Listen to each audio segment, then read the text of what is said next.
बॉलीवुड की चमकती दुनिया में कुछ सितारों की आंखें इतनी गहरी होती हैं जो स्क्रीन को भेद कर दिलों में उतर जाती हैं। अमिताभ बच्चन की दीवार में वो तीखी नजरें जो गुस्से और बेपरवाही का तूफान लिए थी, या once upon a time in Mumbai में अजय देवगन का वो ठहरा हुआ अंदाज जो सामने वाले को एक पल में अपना दीवाना बना दे। ये कोई मामूली बात नहीं थी। ये नजरें, ये अदा, ये रुतबा किसी स्क्रिप्ट से नहीं बल्कि एक असल जिंदगी के किरदार से उधार ली गई थी। एक गैंगस्टर जिसने न गोली चलाई न खून बहाया, लेकिन अपने अंदाज से मुंबई को अपने कदमों में झुका लिया। ये कहानी है एक ऐसे शख्स की जिसने अपराध को शराफत का जामा पहनाया और बॉलीवुड के हीरोज को एक नया स्टाइल भी दिया। उस किरदार का नाम था हाजी मस्तान मिर्जा उर्फ सुल्तान मिर्जा।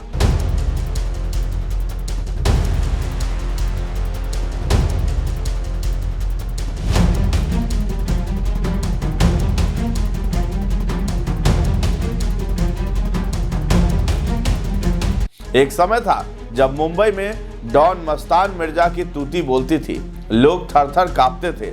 आज मस्तान मिर्जा की बेटी न्याय के लिए दर-दर भटक रही है। उसने सोशल मीडिया पर आकर एक शख्स पर उसके ऊपर रेप के आरोप लगाए हैं। मस्तान मिर्जा की बेटी हसीन का दावा है कि उस शख्स ने उसकी सारी प्रॉपर्टी पर कब्जा भी कर लिया है। नमस्कार, आप देख रहे हैं न्यूज हाट। मैं हूं आपके साथ रितेश शर्मा। 70 से 80 के दशक में मुंबई में अंडरवर्ल्ड डॉन हाजी मस्तान मिर्जा की तूती बोला करता था। हाजी मस्तान के इशारे पर राजनेता और फिल्मी कलाकार नाचा करते थे। हाजी मस्तान 60 के दशक में मुंबई पहुंचा और डॉकयार्ड व जहाज रानी के काम से जुड़ते हुए तस्करी की दुनिया तक पहुंच गया। उस दौर में सोना, इलेक्ट्रॉनिक्स और महंगी वस्तुओं की तस्करी बंबई के अंडरवर्ल्ड की जान थी। माना जाता है कि उसकी कमाई हिंसा नहीं बल्कि स्मगलिंग से होती थी।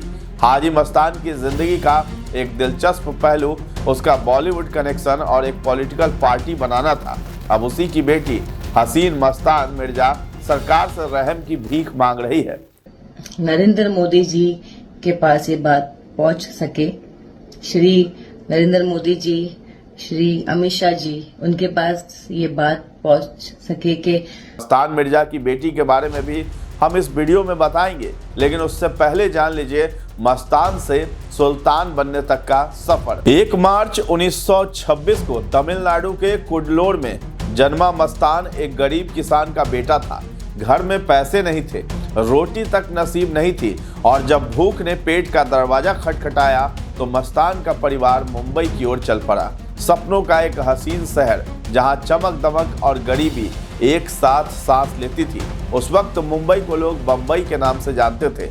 बम्बई के क्रॉफर्ड मार्केट के पास बंगाली टोला में मस्तान के पिता ने साइकिल पंक्चर की एक छोटी सी दुकान खोली थी। मस्तान वहीं बैठा शहर की रंग बिरंगी जिंदगी को देखता और सोचता कि क्या उसका कैनवास हमेशा खाली रहेगा। बम्बई में धीरे धीरे 10 साल बीत गए और उस वक्त भारत छोड़ो आंदोलन भी अपने चरम पर था। छोटे से लेकर बड़े बिजनेस सब फल फूल रहे थे, लेकिन मस्तान की जिंदगी फिर भी खाली और सादी थी। तभी अचानक उसकी मुलाकात गालिब शेख से होती है। गालिब को एक चतुर लड़के की जरूरत थी जो बम्बई के डॉक पर कूली बनकर होशियारी से सामान की तस्करी कर सके। ये वो दौर था जब अंग्रेज भारत का खजाना लूट रहे थे और तस्करी एक तरीके की बगावत थी। मस्तान ने ये मौका तुरंत लपक लिया। उसने अपना मकसद ढूंढ लिया था। उस समय हमारे देश भारत में इलेक्ट्रॉनिक्स, महंगी घड़ियां और गहने तस्करी का बड़ा कारोबार था। अंग्रेजों द्वारा थोपे जा रहे महंगे टैक्स से बचने के लिए लोग तस्करी का रास्ता चुनते थे और मस्तान फिर धीरे धीरे तस्करी के इस खेल का बादशाह बन बैठा। और ठीक 12 साल बाद उसकी मुलाकात गुजरात के एक तस्कर शुक्र नारायण बखिया से हुई। दोनों की जोड़ी खूब जमी। फिलिप्स के ट्रांजिस्टर, घड़ियां, रेडियो, ये सब तब की शादियों में दहेज में खूब दिए जाते थे। मस्तान की कमाई अब आसमान छूने लगी थी। एक वक्त का कूली मस्तान अब मस्तान भाई बन चुका था। तो मस्तान का गजब अंदाज था। अपराध में भी शराफत झलकती थी। मस्तान कुछ अलग था, न वरदराजन मुल्दियार, न दाऊद, न कोई और किसी में वो बात नहीं थी। मस्तान सिर्फ एक तस्कर नहीं था, उसकी अदा औरों से जुदा थी। उसके बात करने का स्टाइल, नजरें दूसरी ओर करके बोलने का वो अंदाज, इंसान को परखने की कला, और सबसे बड़ी बात वो नैतिकता जो उसने क्राइम में भी बरती। न छिछोरापन, न कत्ल, न बेकार की हिंसा। मस्तान जानता था कि उसकी ताकत उसकी इमेज है। 1970 तक मस्तान हाजी मस्तान बन चुका था। वो हज पर भी गया और अब वो कूलीगिरी नहीं बल्कि रसूख की सैर करता था। सफेद डिजाइनर सूट, महंगी गाड़ियां, मुंह में सिगार और समंदर किनारे की बालकनी से जहाजों को निहारने का वो अंदाज, ये मस्तान का स्टाइल था। बॉलीवुड जो उस वक्त जवान हो रहा था, मस्तान के इस अंदाज का दीवाना हो गया था। बॉलीवुड मस्तान की मासूका बन चुकी थी। कहते हैं वो मधुबाला पर फिदा था। दोनों में अच्छी दोस्ती थी पर कभी रिश्ता नहीं बन सका। कहा जाता है कि हाजी मस्तान मधुबाला को बहुत पसंद करता था और उनका दीवाना था। मधुबाला के लिए उसकी दीवानगी इस हद तक थी कि वो उनसे शादी तक करना चाहता था, लेकिन इससे पहले कि वो मधुबाला के लिए अपने प्यार का इजहार कर पाता, मधुबाला इस दुनिया से चल बसी। मधुबाला की मौत के बाद हाजी मस्तान ने उनकी हमशक्ल और स्ट्रगलिंग एक्ट्रेस सोना से शादी की। सोना की जब फिल्मों में एंट्री हुई तो एक पल को लगा जैसे मधुबाला वापस आ गई हैं। दोनों के फेस से लेकर हंसी और एक्टिंग में काफी समानता थी। मस्तान ने मधुबाला जैसी ही दिखने वाली एक्ट्रेस सोना की फिल्मों के लिए खूब पैसा लगाया पर कामयाबी नहीं मिली। हाजी मस्तान ने सोना को पहली बार अपने प्रोडक्शन की एक फिल्म में देखा था और उसी वक्त उन्होंने उनसे शादी करने का फैसला कर लिया था। शादी का प्रस्ताव लेकर हाजी मस्तान सोना और उनकी मां के पास पहुंचे थे। सोना ने हाजी मस्तान के शादी के प्रपोजल को स्वीकार कर लिया। हाजी पहले से ही शादीशुदा था, लेकिन इसका असर कभी भी हाजी और सोना के रिश्ते पर नहीं पड़ा। शादी के कुछ सालों बाद हाजी मस्तान की मौत हो जाने से सोना की ऐसी बदहाली शुरू हुई कि उन्हें 2 वक्त की रोटी के भी लाले पड़ गए। एक तरफ सोना अपनी कमाई का जरिया तलाश रही थी तो वहीं दूसरी ओर हाजी मस्तान का परिवार उनका दुश्मन बन गया था। बता दें कि दिलीप कुमार, राज कपूर, धर्मेंद्र, फिरोज खान, इन बॉलीवुड के दिग्गजों से मस्तान की यारी के किस्से बम्बई की गलियों में गूंजते थे। उसका रसूख कुछ ऐसा था कि उसके कामों को ही लोग एक अलिखित कानून मानने लगे थे। मस्तान का अपराध एक सिस्टम बन गया था। 1975 में इमरजेंसी ने देश को झकझोर कर रख दिया। मस्तान को भी जेल जाना पड़ गया, लेकिन वहां भी उसका रुतबा कायम रहा। अफसरों को महंगे तोहफे, वीआईपी ट्रीटमेंट, मस्तान का स्वैग ही अलग था। लेकिन एक दिन अचानक जेल में उसकी मुलाकात होती है जयप्रकाश नारायण से। जेपी की सादगी और विचारों ने मस्तान को हिला कर रख दिया।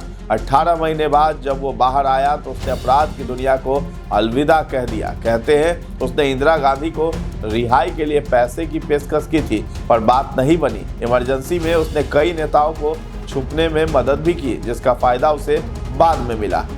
1980 में मस्तान ने राजनीति में किस्मत आजमाई। दलित नेता जोगिंदर काबरे के साथ मिलकर उसने दलित मुस्लिम सुरक्षा महासंघ बनाया। एक गैंगस्टर का दलित मुस्लिम एकता की बात करना तब के समय की सबसे अनोखी बात थी। बॉलीवुड स्टार दिलीप कुमार ने इस पार्टी का खूब प्रचार भी किया, लेकिन आप तो जानते ही हैं कि राजनीति कुछ अलग ही चीज़ है। यहाँ मस्तान को कामयाबी नहीं मिली, फिर भी उसने कभी गोली नहीं चलाई, न हिंसा का रास्ता अपनाया। उसका रसूख उसकी शराफत से था। मस्तान की विरासत और बदलता हुआ अंडरवर्ल्ड। 25 जून 1994 में हार्ट अटैक से हाजी मस्तान की मौत हो गई, लेकिन तब तक बम्बई का अंडरवर्ल्ड बदल चुका था। दाऊद इब्राहिम कासकर, जो कभी मस्तान के लिए काम करता था, 1993 के बम धमाकों के बाद से शहर छोड़कर भाग गया। मस्तान ने बम्बई को अपनी महबूबा माना था, लेकिन दाऊद ने उसी शहर को गहरे जख्म दिए। वहीं इन सबसे दूर मस्तान का गोद लिया बेटा सुंदर शेखर आज भी बम्बई में भारतीय माइनॉरिटी सुरक्षा महासंघ चलाता है। मस्तान की 3 बेटियां हैं, कमरू निसा, मेहरू निसा और शमशाद। ये तीनों अलग अलग शहरों में हैं। सोना की बेटी हसीन मिर्जा ने दावा किया है कि वो मस्तान की बेटी है और उसकी जिंदगी कठिनाइयों से भरी रही है। ये सारी कहानियां आज भी कोर्ट में कहीं न कहीं उलझी हुई हैं। मस्तान की कहानी में एक और अहम किरदार है दाऊद इब्राहिम। 19 साल का दाऊद मस्तान का एक वक्त का सबसे बड़ा फैन हुआ करता था, लेकिन वो इसकी इमेज को कमजोर मानता था। दाऊद ने एक बार मस्तान की 5 लाख की अटैची लूटने का प्लान बनाया, लेकिन गलती से वो मेट्रोपॉलिटन बैंक की वैन लूट बैठा। ये मुंबई की पहली बैंक डकैती थी। दाऊद के पिता कांस्टेबल इब्राहिम कासकर ने उस दिन उसे रात भर पीटा और यहीं से जन्म होता है मुंबई के एक नए अंडरवर्ल्ड डॉन दाऊद इब्राहिम का। वो मस्तान की शराफत को छोड़ हिंसा का रास्ता चुनकर आगे बढ़ता चला गया, लेकिन हाजी मस्तान एक ऐसा गैंगस्टर और तस्कर था जिसने अपनी इमेज से उस वक्त की बम्बई को अपना दीवाना बना लिया। सफ़ेद सूट, सफ़ेद जूते, सिगार और समंदर को निहारने का अंदाज ये मस्तान का स्टाइल था, जो बॉलीवुड के नायकों का प्रेरणा स्रोत बना। उसकी जिंदगी अपराध, बॉलीवुड और राजनीति का एक अनोखा मिश्रण थी। मस्तान ने दिखाया कि इमेज ही सब कुछ है। उसकी कहानी आज भी बम्बई की गलियों में गूंजती है, एक ऐसे डॉन की जिसने बिना गोली चलाए दिलों पर राज किया है। अब बात मस्तान की बेटी की। मुंबई के अंडरवर्ल्ड के सबसे नामी और पहले गैंगस्टर की बेटी भारत सरकार से रहम की भीख मांग रही है। मुंबई के पुराने तस्करों में से एक हाजी मस्तान मिर्जा की बेटी हसीन मस्तान मिर्जा ने प्रधानमंत्री मोदी और गृह मंत्री अमित शाह से इंसाफ की गुहार लगाई है। हाजी मस्तान की मौत जो है 1994 में हुई थी। अब उसकी बेटी ने वीडियो संदेश जारी करके कहा है कि उसके पिता की छवि और संपत्ति का गलत इस्तेमाल किया जा रहा है। बेटी ने स्पष्ट रूप से पीएम और गृह मंत्री से मांग की है कि उसे दबाने और उसकी पहचान छिपाने वालों के खिलाफ कड़ी कार्रवाई की जाए। उसने कहा है कि अगर देश का कानून सख्त होगा तो न रेप होगा, न मर्डर होंगे और न ही कोई किसी की प्रॉपर्टी छीनेगा, न ही किसी की पहचान छिपाई जा सकेगी। नमस्ते जी, मैं अपने दोस्तों से अभी बस घर ही आई हूँ, अपने दोस्तों से बात करके मेरे केस को लेकर, और बहुत सारी अच्छी बातें भी हुई, बहुत समझदारी वाली बातें उन्होंने मुझसे कही।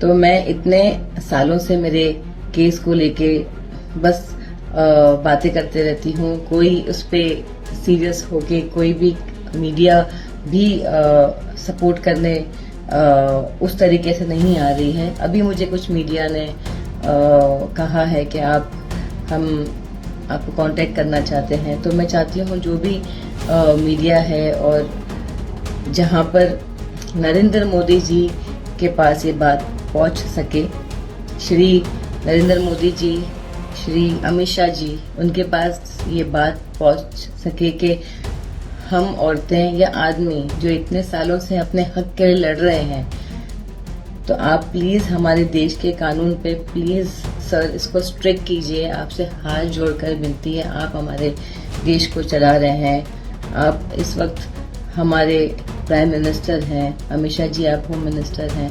मैं ये कहना चाहूँगी कि प्लीज़ आप हमारे देश का जो इतना कानून का मिसयूज़ हो रहा है, जो अक्यूज़ हैं जिन पे हमने केस किया है वो कोर्ट ही नहीं आते हैं, तो सर आप लॉ प्लीज़ स्ट्रिक्ट कीजिए।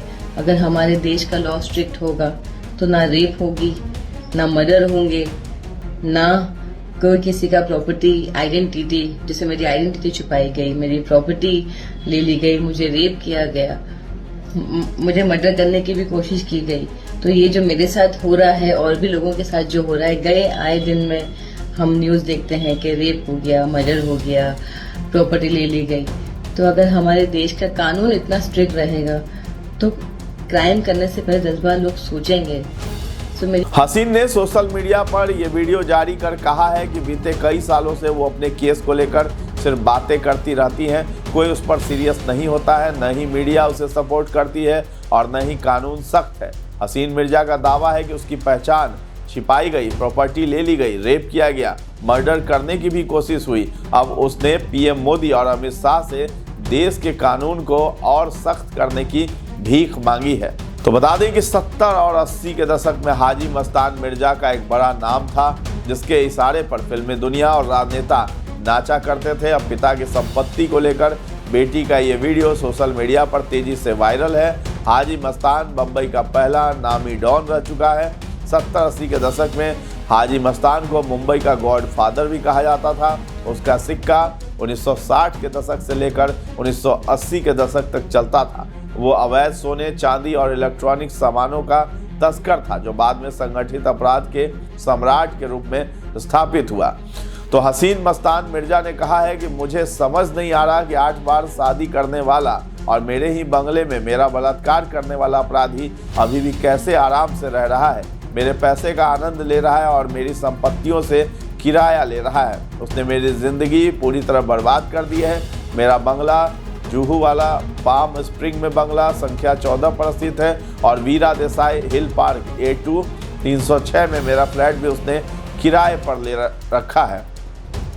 तो डॉन की बेटी हसीन ने यह भी कहा कि मेरे और मेरे जैसे अन्य लोगों के साथ ये जो भी हो रहा है, अगर देश का कानून सख्त रहेगा तो लोग क्राइम करने से पहले 10 बार सोचेंगे। डॉन की बेटी ने हाथ जोड़कर पीएम मोदी और अमित शाह से देश का कानून सख्त करने की गुहार लगाई है ताकि सालों से इंतजार कर रहे लोगों को इंसाफ मिले।